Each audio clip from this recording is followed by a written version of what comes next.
Hey, welcome to my channel. Grace Odao here with another hairstyle tutorial.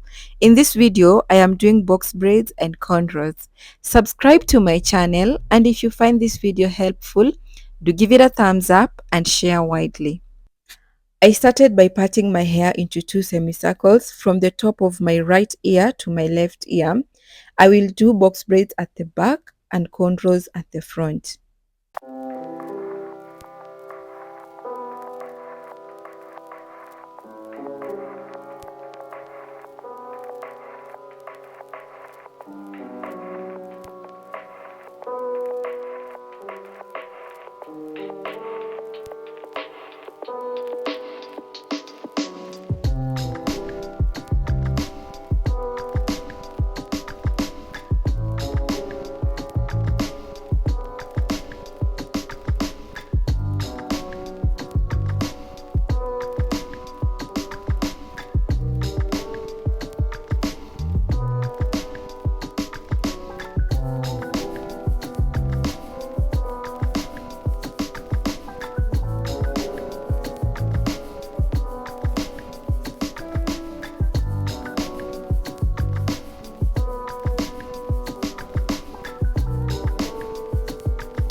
I decided to start with braiding box braids at the back, which was going to take longer than a day.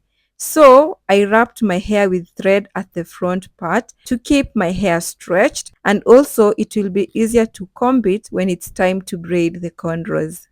I braided the first line of box braids off camera to just see and pick on a size for the braids and the method of braiding. The first two braids on the right, I did the knotless method of braiding, which I didn't like because of how thin the hair is at the roots, and it looked like my hair would fall off with the braiding hair. So I decided to do the other method. To space out the braids, I am using the brick method, which means the braids on this second line will fall in between the spaces left at the bottom line. I am also using two mirrors, one at the front and one at the back. For this braiding method, this is what I did. After parting my box, I divided it into 3 equal strands. Then I placed Kanekalon braiding hair on top of my hair and braided. Because I tend to explain in a lot of words, which can be confusing, I'll let you watch how I did it.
It took me 2.5 days to do the box braid. Then I parted my hair for the cornrows at the front, which took the rest of the third day. Rested, then continued braiding on the fourth day. Getting the clean parts was the challenging part of this hairstyle, and parting my hair at the front part for the cornrows actually took longer than I expected. The idea was to braid cornrows going forward. I started by parting the right side into 5 equal lines. Then I used those lines to map out the left side, which I also divided into 5 equal lines. And this is the part that took longer, just making sure that the lines are straight and equal. It took hours. Once I was done and satisfied with how the lines looked, I braided the cornrows. If you've watched this far, subscribe to my channel and do give this video a thumbs up.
Once I was done braiding the cornrows, here's how they turned out. They look so neat and straight. I love them. I actually love this hairstyle. It took me 4 days to complete it and it is totally worth it. I braided the cornrows going forward because I wanted to style this hairstyle in so many different ways, which I'll be sharing on my Instagram Reels, TikTok, and YouTube Shorts. To not miss the styling videos, follow me on all my socials at Grace Odao and subscribe to this channel. Do give this video a thumbs up and share widely. See you on the next one.